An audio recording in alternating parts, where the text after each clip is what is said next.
Hey guys, how you doing? It's Coach Kwok here. I want to go through the MyFitnessPal app with you guys. So at this point, you've probably gotten a scan, gotten your results sheet, and watched the 30-minute video that I posted up that explains the whole sheet in detail.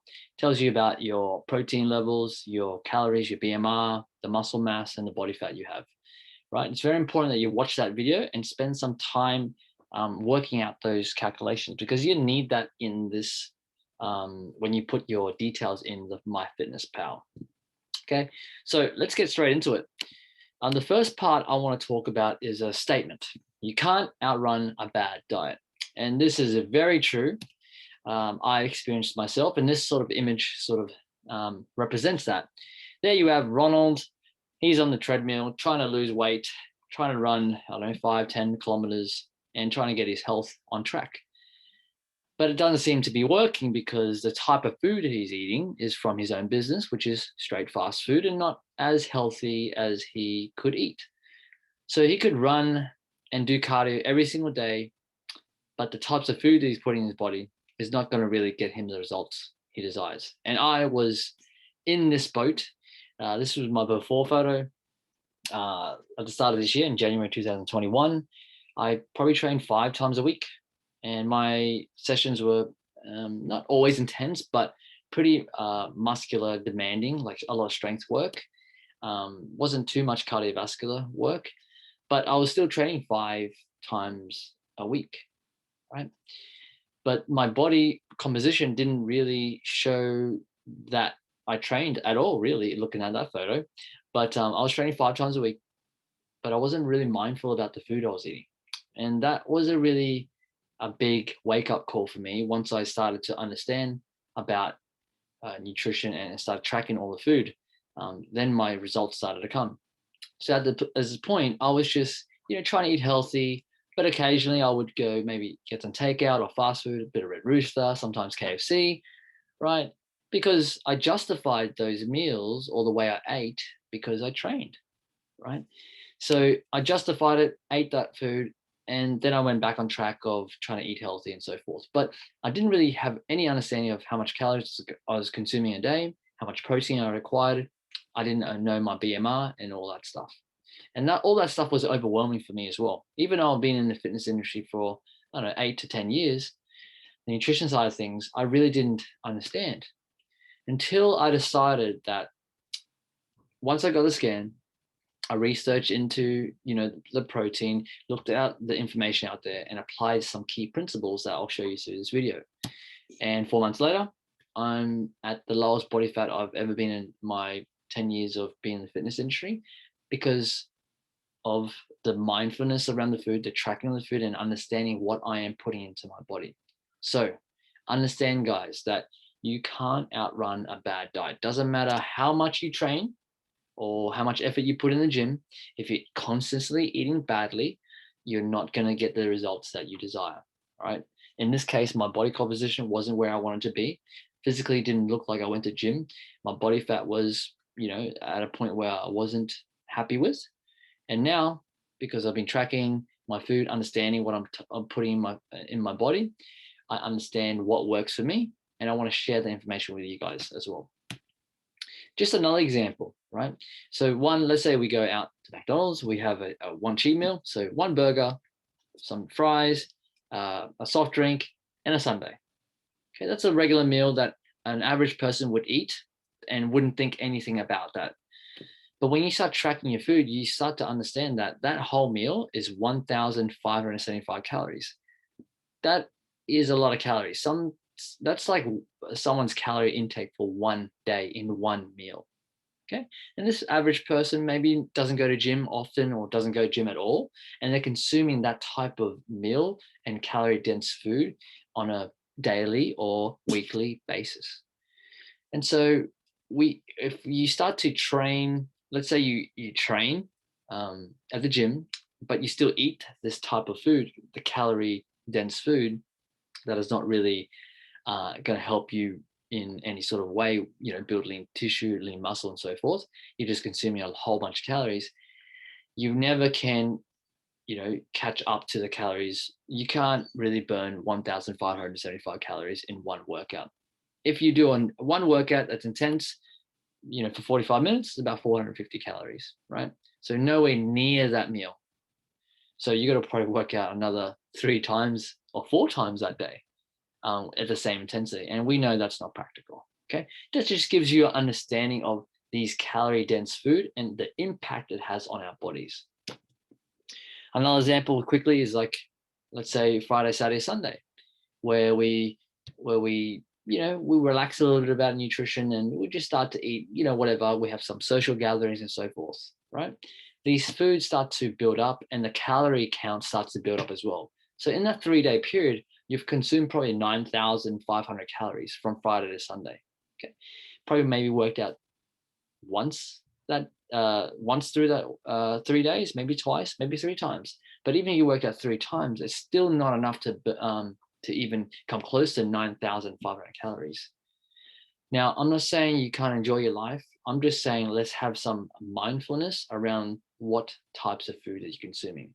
I need you guys to start taking responsibility of the things that you put in your body and understanding that has a effect. I know that you guys are on this video because you wanted to improve your diet and obviously nutrition. And this obviously is one important factor. Okay.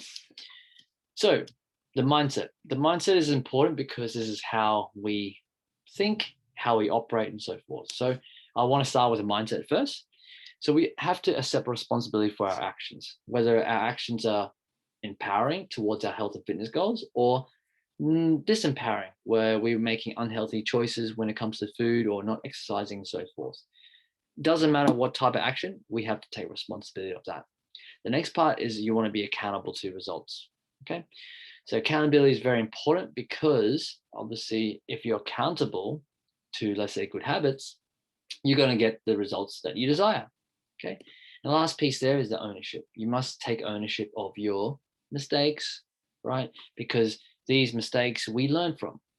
I made a whole bunch of mistakes when I started my fitness journey. And through that, I've learned to take ownership of these mistakes and learned how to correct them over time. Okay. That's the first piece. The second piece is the importance of obviously motivation is what gets you started. So that helps you get along the way, builds a bit of momentum, but it's the habit is what keeps you going. Okay. These daily habits of good practice of exercise, nutrition, and so forth, I want you to start to build them as a long-term aspect in your life that you're going to keep forever, because that's the whole goal of this. Not just to give you, I know we're doing an 8-week challenge, but it's just not for the 8 weeks. I'm trying to develop healthy habits for you guys so you can develop long-term as well. So the motivation, that's what you get started. And then the habits is what keeps you going on your health and fitness journey. And the last piece here is make sure you get an accountability partner or accountability group. I can't stress how important that is when you start to do something that is challenging for you when it comes to the health and fitness and nutrition side of things. You need someone there to help you along the way that you can sort of count on to keep you in check. I like to, obviously I use a scan as accountability because I do a scan every week. I suggest every month, but I have access to the scanner, so I do it every week, and that helps me keep accountable. So you got to find something that keeps you accountable. I suggest find a partner that you're teaming up with, or a group of people that you can work together, that you can help each other, empower each other to keep on track. Okay, let's get into the actual app and how to use it. So I'll obviously want everyone to download the app first on the phone. Once you download the app, you enter your email and all that stuff, your username, and you'll see this homepage. Now on this homepage, you'll see the top part, which is your calorie, which is your goal. I'll go to that in a minute. For example, let's say my goal is 1,800. Once you add food in, this would increase in number, right? Let's say you had a meal that's 500 calories, it will put 500 calories in there. Then let's say you exercise, it will put the exercise calories that you burnt in there as well. And then it will give you sort of a calculation after the food and exercise. So the bottom part is your home screen. Your home screen is this screen right here. You can see there's like a couple of information about updates and stuff like that on the home page. The two most important functions that you use most often is your diary or the plus symbol in the middle. They both take you to the diary page, which you can input nutrition for that specific day. Okay, so it's pretty simple. I'll go through that in a minute. And then the more button is how you need to click this to help you set up your macro goals based off your BMR and the protein calculation that you've done already in the previous video. Okay, so that's your home screen, guys. So to recap that, your main thing is to look on the screen and see, okay, well, I'm quite under my goal at the moment, which is, good. But if at the end of the day, if you're drastically under, that means you're not eating enough. Okay, that has repercussions as well, because your body might be in starvation mode or not getting enough protein or nutrients. Therefore, if you're working out a lot, you're probably going to break down muscle. Okay, well, let's say you're really over, let's say you're 1,000 over or something, you can actually see that clearly, and you'll make some mindful decisions about your food tomorrow, or exercise a little bit harder tomorrow, right? So you can see that all on your home screen. The next page is I want to help you guys set up your goals. So if you need to pause the video, do so now. I want you to actually do it if you haven't done so. So how do you get to this page? Well, you click the three little buttons at the bottom and you go to the goal section. Okay, click goals and it'll take you to this page. So you can put your starting weight, your current weight, your goal weight, and your weekly goal weight. Now, I suggest that you don't have massive goals like you want to lose 10 or 15 kilos in 8 weeks. Those goals I don't want you to put that in. It's just too much to start off with. The key thing here is just the tracking. So I just want you to put your current weight and your goal weight, let's say in a month's time, where you want to be, let's say like 5 or 3 to 5 kilos under what you are right now.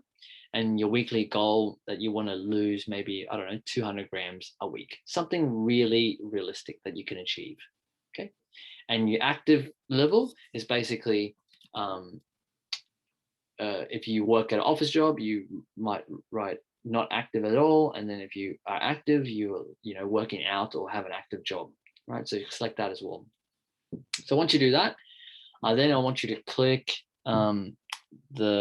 this section here. It says calorie, carbs, proteins, and fats. And that's going to get you to the next page, which you can set all that up. Okay, so I want you guys to enter all that details now. So pause the video if you have to, but put that in right now.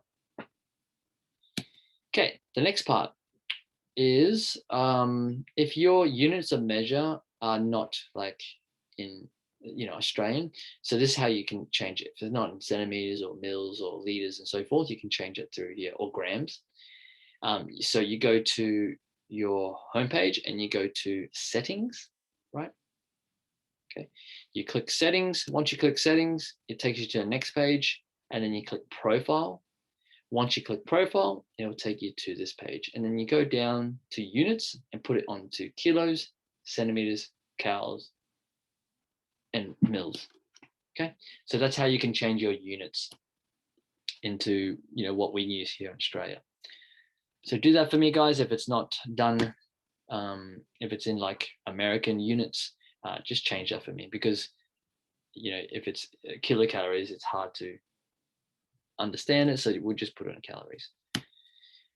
Okay, so going back to the next part is once you put, we go back to that page where we talk about our macro goals. So we go back to our page and we click that bottom and where it says calories, carbs, proteins, and fat goals. We click that. Then it will take us to this page. So this is a very important page, because you need to look at your sheet right now. Okay, your result sheet. You need to figure out your protein, which you already have. Let's say, for example, my protein goal for the day is 180. Now, if you don't know how to find that, I'll give you a simple calculation.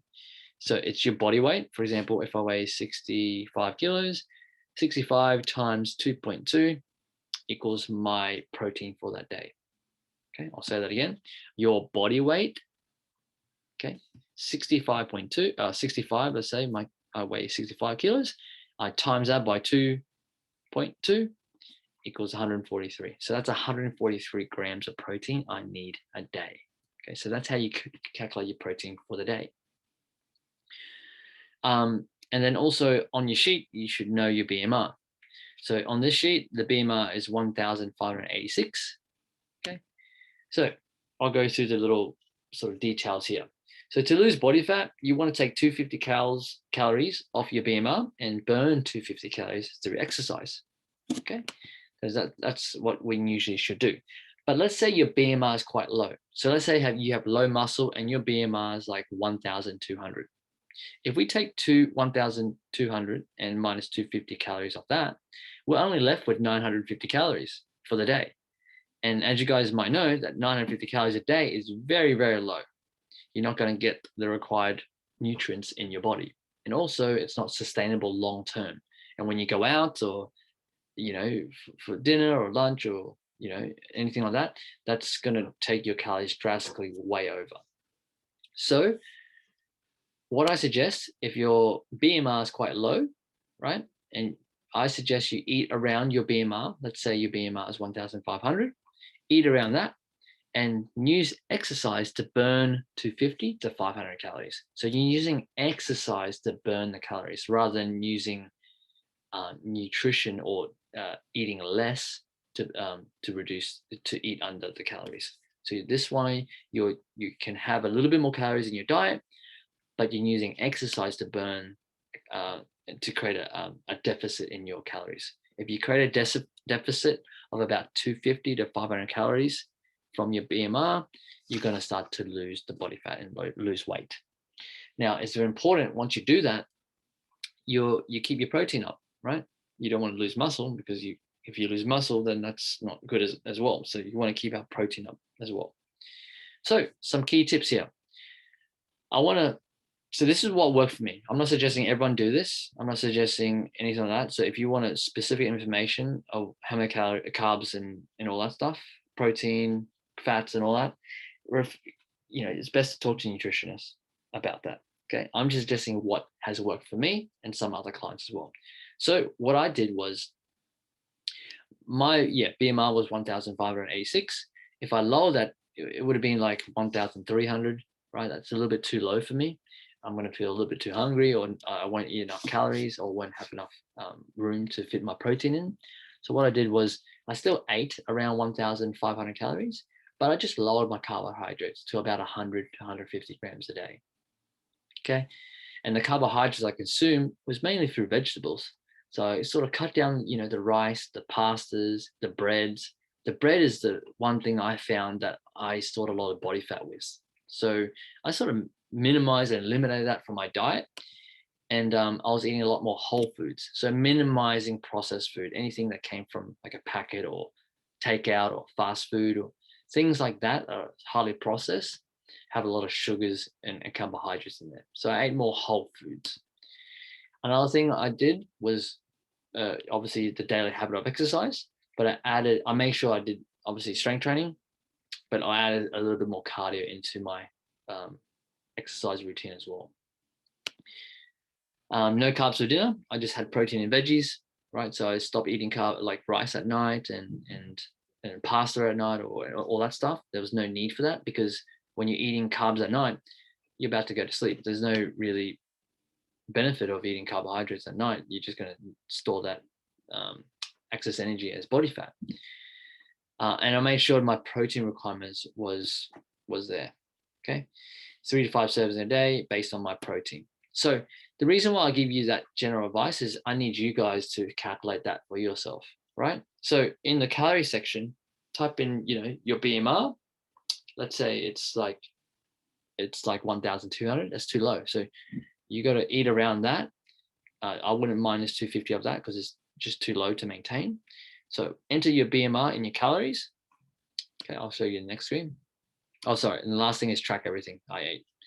Tracking everything you eat is important because you learn about food. I need you guys to learn about food. Once you learn about the food that you're consuming, you don't have to track for the rest of your life, but it just becomes a good habit. You can stop tracking once you get in a good routine and build good habits of eating after that. Okay.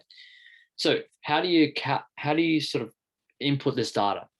So to input this data, you got to make sure that you put your BMR in the calorie section, right? So for this example, let's say 1,800 is the BMR, and then you want to adjust this this on the calculator thing to adjust to what you want. So I know the two most important things is my carbs need to be between 100 and 150 grams, and my protein needs about be 180. So you need to find that out, guys. You need to adjust your carbohydrates to that 100 to 150, and you need to know how much protein you need for that day. So 180 grams is for that day, guys. Okay. The fat I'm not too worried about, so long as you're eating good fats like avocado, almonds, and so forth. Okay. And you're not eating fried oily foods. Okay. And that needs to be total at 100%. So in this next screen, it will play a little video that will go through this for you. So if you didn't understand that. So right now I'll explain to you. So I'm trying to adjust my calories here. So my BMR, let's say 1,800. Okay. So 1,810. I'll put that in, and then it takes me to this calculator. Now I'm trying to find my totals here. So I'm trying to get the carbs down. See how it adjusts the number at the top there? It says carbs and the number at the bottom there. So I've adjusted to 135, and then I'm trying to get my protein right as well. Right now it's 368 for some reason, and I accept that. Then for some reason it just goes back to 2,700 for some reason. I don't know, this is just my app, but every time I do this, it just goes back to some random calculation there. So I have to do it again, right? So trying to find that between the 100 grams of carbs to 150, and try to get 180 grams of protein. The fat I'm not too concerned about. And now I'm trying to balance to the total where it's 100%. Okay, at the bottom there. Okay, I got that again. I press the tick sign. Okay, no, it didn't work. See how I jumped back to 2,700? So I do it again. So 1800. Get my carbohydrates. Okay, 113, I'm happy with that. 135, I need more protein. So I crank that up. 180, beautiful. Okay, I'm over 110, so I need to drop my fat down, which I do. Beautiful, I'm 100%. Boom. I check that. Okay, carbohydrates, yes, beautiful. Between 100, 150. Protein, tick that. Fat is all good. So that is my end results of that. I just want to show you guys because I know some of you are going to get frustrated when you start to input all this stuff in, but trust me, just do it. You do it once. Once it's in, it's going to be all good. Okay. So that's that. That's how you put your goals in. Okay. So the next part is adding food. It's very simple, guys. You go to your diary, which is at the bottom there, and it goes to this page. Now, if you're consistent with your food, you can add. It lets you swipe, and you can add in exactly the same breakfast you ate yesterday. So if I'm pretty consistent with my breakfast, with the omelet and all that stuff, so I'll put that in my. It's just got a quick access that you can swipe there. Also, let's say you click into the food and you want to add food, it has a history of all the food that you eat. So you can just scroll down and click that. If it's not there, you can type in the search bar and search for the food. Or if you're eating a food that's, for example, let's say those U-Foods or Muscle Chef, you can actually scan the barcode and it will pull up the whole data, and you just press tick and it will enter everything in there for you. It's very simple to use, guys. Then exercise part. So we scroll down and then you see exercises, you add exercise. For this one, you want to add cardio. Now, it doesn't matter if you're doing a strength workout, cardio workout, whatever. If you do a strength workout, it won't let you add in the calories for some reason. So I always click cardio, and then I'll just put in the calories that I've done for that workout. And also you can type it in, and it'll also remember your history as well. So for example, you can click weight training, click that for 60 minutes. I burn about 300, and you just put that in to your, that once you click that, it will be automatically put into your exercise. So that's that section. Last piece, and that's all the practical stuff with the MyFitnessPal. So make sure you pause the video along the way as you go, and hopefully you've done all that stuff to set you up. So first you make your habits, then the habits make you. I've been tracking for now 80 days, guys. And it's something I don't even think about anymore. It's just an automatic thing that I just do. And also it helped me learn about my food, understanding how much carbs, protein, calories, and all that stuff. That it was so complicated at the start. I hated tracking at the start. But once I got going, I started to build momentum. And now this understanding about food and tracking is just a part of my life. I don't have to track right now because I'm at the body fat percentage I am, the muscle mass where I am, but it's just a good habit for me to do. And it's helping me eat healthier, making healthier decisions. And if I do eat bad, I'll put that in the tracker anyway, right? And I know that I'm understanding, okay, well, that's that meal that I ate that was bad was 1,000 calories and I had 200 grams of carbohydrates. So tomorrow I make sure I have the exercise and eat a little bit more clean. So that just to give you an understanding of my psychology and how it's helped me, guys. Okay. So, but that's it for the video, guys. Please do that for me. If you have any questions, just let me know and I will talk to you guys very soon. Bye for now.